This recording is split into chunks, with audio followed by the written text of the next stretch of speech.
Get ready for another microdose. And hey, if this information is jiving with you, then check out the full episode. The link is in the show notes. Enjoy the ride. But if you're angry at somebody because they cut you off in traffic, what's that going to do to you? It can't be good for your health. So Yeah, Right. I definitely feel that. And you can let it out, like if it's funny or something. I think I even say this in the book. Like it's not like I'm quiet in the car. Berkeley, California has some of the worst drivers I've ever seen in the world where I've traveled. It's like hesitation plus entitlement. Deadly combo. right. Deadly combo. So, I'll be in the car and be like, what do you need? A written invitation? Make your left turn, lady. But it's mostly like, that's a letting out. And it's not hurting anybody. It's mostly humorous. And I'm like, done. I'm not chasing her down, like trying to mess with anybody. It's gone after that. So an expression like that doesn't hurt anybody.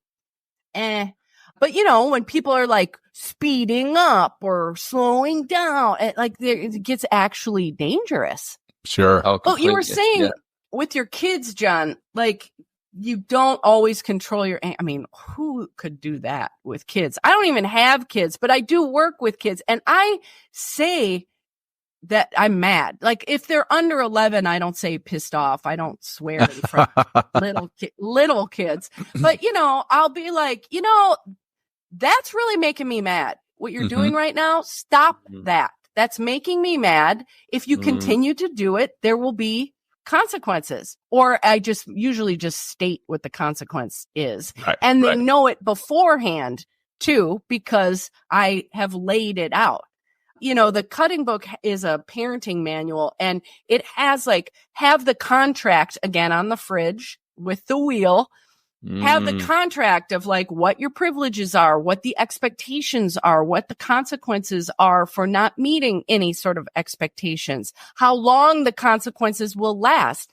I mean, even with little kids, I don't think there's any too early for doing these things, because it has the family all on the same page of how we're going to behave and what happens if we don't behave according to the family's values. And that also keeps the parents from making mood dependent decisions.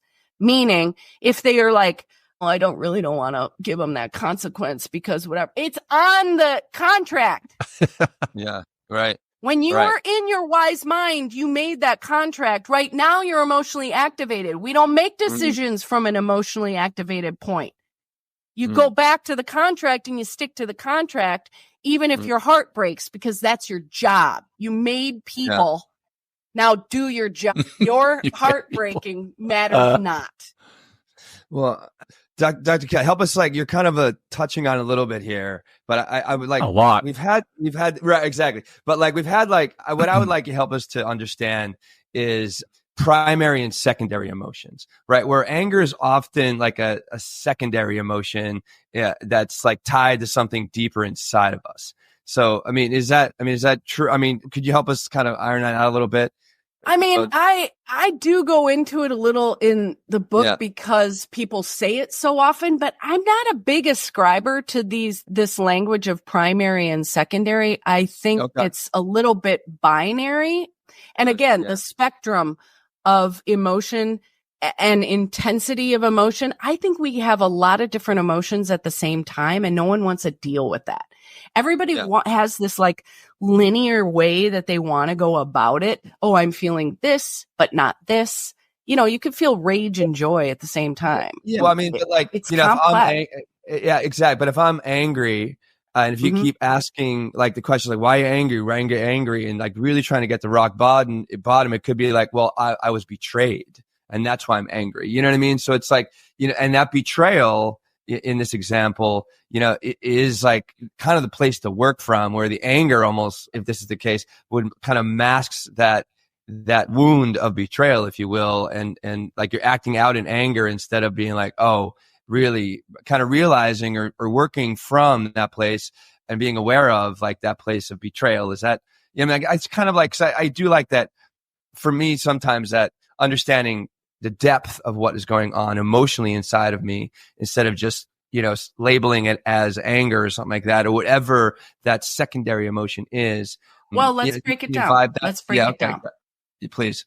So if you think you've been betrayed, the reason I say it, that betrayal is not an emotion. But if you think that you've been betrayed, how does that make you feel? Angry.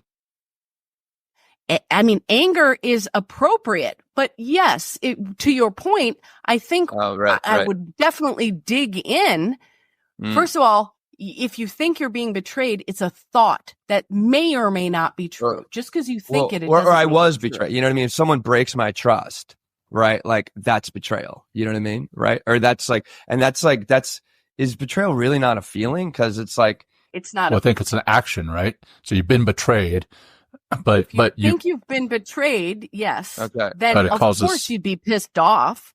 I mean, I don't think that that's a problem. And then I would dig in further and be like, well, okay, I'm not even arguing whether you've been betrayed or not. I'm just pointing out the fact that it's not an emotion. And just because we think things, it doesn't make it true. Hey, thanks for joining us on this journey. Small doses lead to big changes. If you're vibing with this snippet, then take a listen to the full episode by clicking the link in the show notes. If you would like to plug in deeper to what we're doing, head to mentalkingmindfulness.com or text MTM to 33777.